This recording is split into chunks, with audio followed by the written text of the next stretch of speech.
Welcome to another episode of the Clueless Dudes Real Tool Reviews. Today we're going to be looking at entry-level 20-volt reciprocating saws from Walmart. We're going to be looking at the Hyper Tough, which goes for about $50 with a battery. We're also going to be looking at the Hart, which comes in at about $120 with a battery, or $64 if you don't need a battery because you already own one, or even better, for about $35 on eBay. For some reason, the Hart tools, especially if they're sold in a kit, tend to get broken up into individual pieces and sold piecemeal on eBay, and this particular tool costs about $35 on eBay, brand new but broken out of a kit.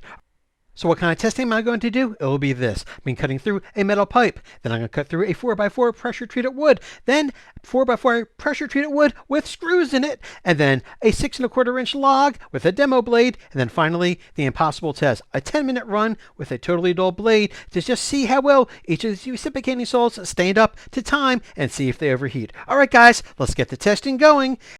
Our first test will be cutting into a mild steel 26mm wide pipe that's about 1.5mm thick at the edges with a 24 TPI inexpensive metal cutting blade. Alright guys, here we go.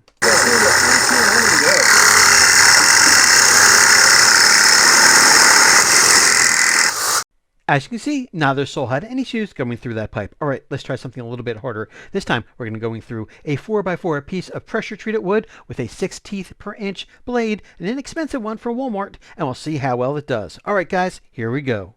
Here we go, 3, 2, 1, go.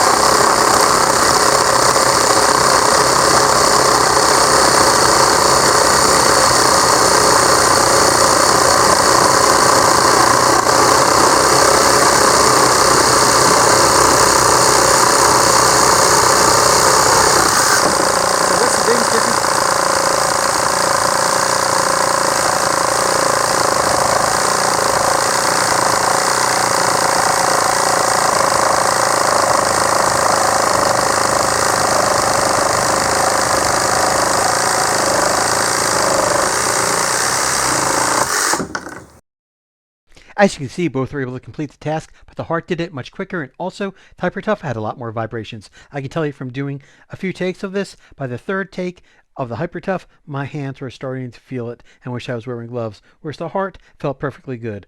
Alright guys, let's make it even harder. Let's add 3 decking screws into that 4x4 and switch to a demolition blade and see how well each of these reciprocating saws can do. Alright guys, here we go. Alright guys, for the next test, I'm using 4-inch decking screws. I'm placing them into the end of this 2x4, and then we'll cut through them using a demolition blades with each of the reciprocating saws. Got 1 screw in already.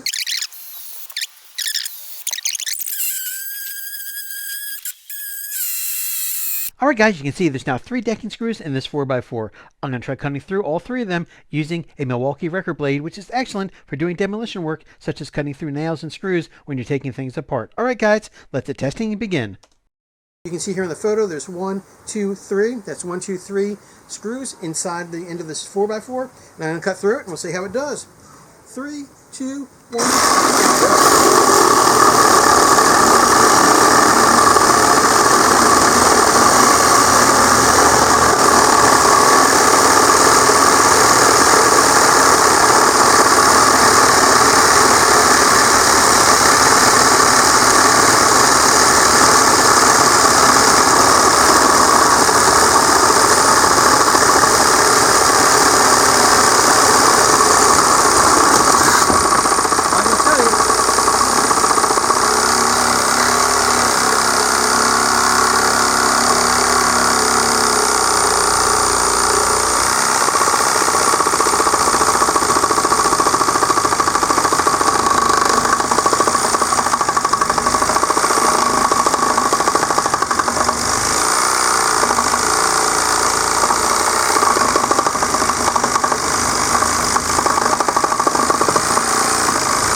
Alright guys, you can see that the Hart finished in almost about 1/3 the time as the Hypertough.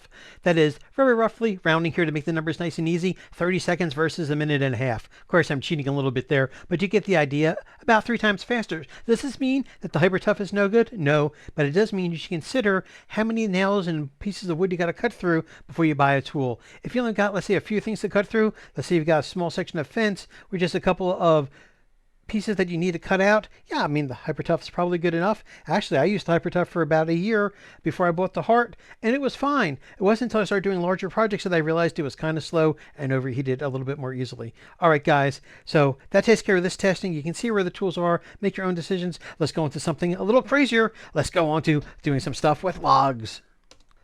Alright guys, we've done some normal sanity testing. Now let's do something insane. Let's go ahead and try cutting a 6 1/4 inch log with reciprocating saws. Now let me be clear, this is more a demo than a side-by-side test because it is not particularly consistent. I don't have the log secured down completely, and there's a lot of variables, so I'm just going to do this as a pass or fail. Let's see how each one does.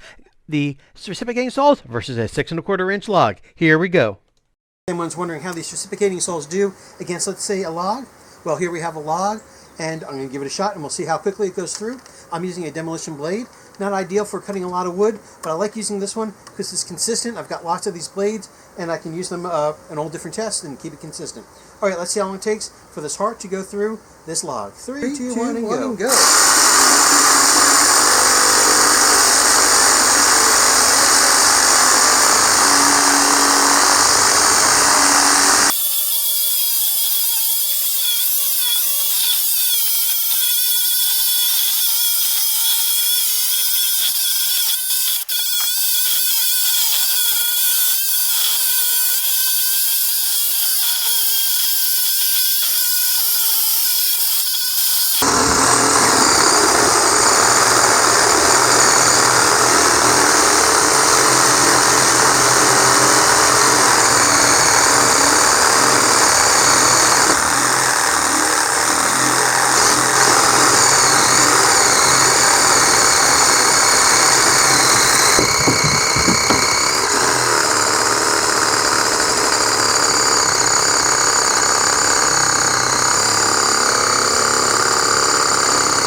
As everyone watching this should have figured out on their own, is these times mean nothing because there are too many variables. The Hart had a larger section of log to cut through. It had a little branch on the end. Also, the log was rocking up and back. It didn't secure it completely. So the real goal for this is strictly pass or fail, and they both passed. They're both able to cut through a 6 1/2 inch section of log. The Hart is slightly larger section just because of random chance. And as a result, you now know it can be done. So if you have a log, and assuming that you can do so safely, if you can cut through it with a reciprocating saw, you can do it with one of these, at least based on this testing. All right, guys, I'm not going to say this is the ideal way of doing it. I was using a demolition blade, which cuts out small sections of wood at a time, so it takes a little bit longer, but I thought it'd be a good test to test the endurance of these reciprocating saws. And again, when you're working with heavy pieces of wood, be careful, and if you're not sure if you can do it safely, don't do it. Seek professional help. All right, guys, I got one more crazy test coming up next, and that's going to be the same log with a similar blade, except with all the teeth worn off of it. Yep, taking the teeth off of it. The only goal behind this is to see which one of the tools can make it 10 minutes cutting into wood with a completely worthless blade that just generates heat but doesn't do much cutting. All right, guys, time for the crazy test coming up next. All right, guys, for this test is a quick sit-up. I'm going to cut a couple of small notches into this log, and that's because the next time I'm cutting into this log is going to be using a blade that basically has no working teeth. All right, guys, here's me setting it up, and the next shot is going to be me explaining it, what's going on. Turn. I have the same blade here that is completely smooth. It has no teeth from about here to here, and my expectation is this will not cut through the log, but it'll let you see how long this motor can run with a full charge. We got a fully charged 2 amp hour battery. It just came off the charger, and let's go see how it does. Got a little notch already started, just like before. In 3, 2, 1, and go.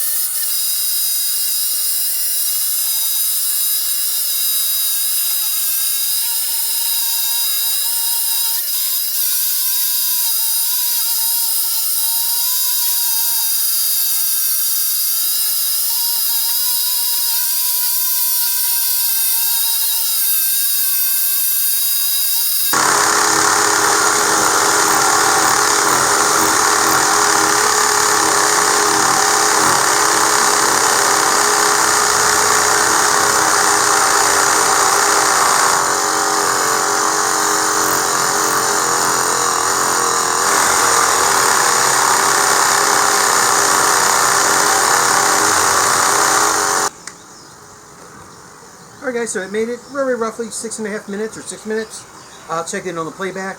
This is the third time I've done this test with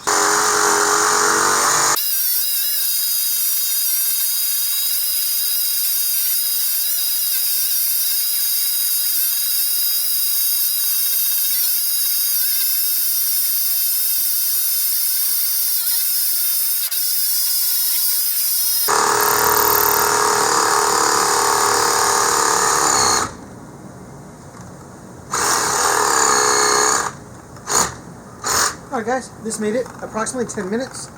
Alright guys, as you can see, the Hart made it a little bit longer than the Hyper Tough, but I think even more importantly, it seems like the Hart handles heat better. That is, the heat management system is better on the Hart. I noticed the Hyper Tough, when I first finished, had smoke coming off the shaft, and the battery was very hot, and the whole tool was very hot, whereas the Hart, when it finished, sure, the battery was dead. I believe it showed 0 lights at one point. Never seen that before, but it didn't overheat.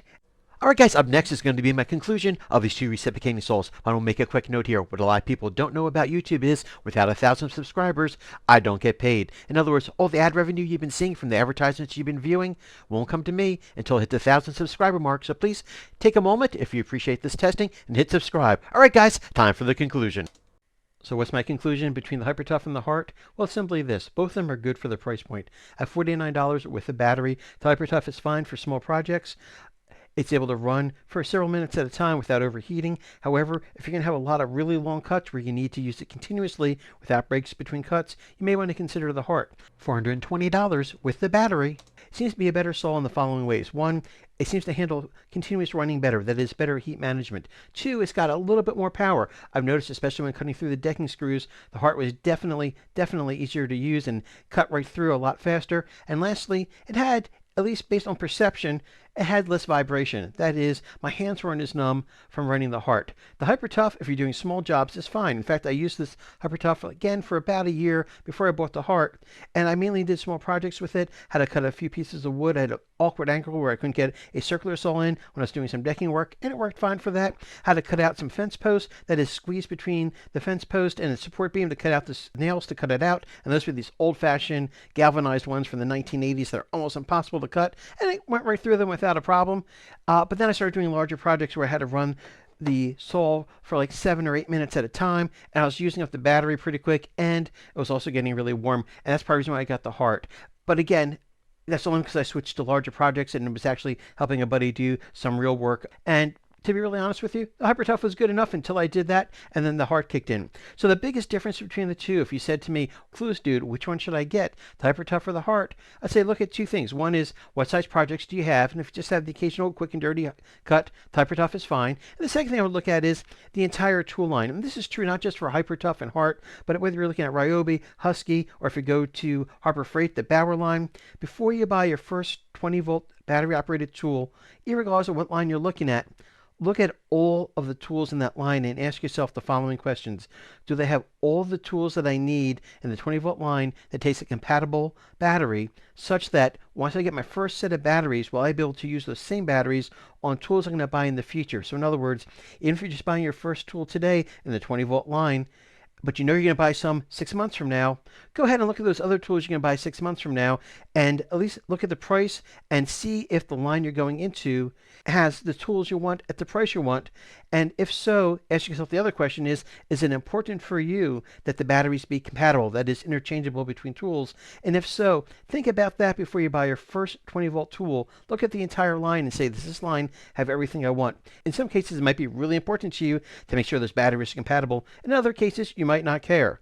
I've got, some of my tools are compatible. In fact, most of them are.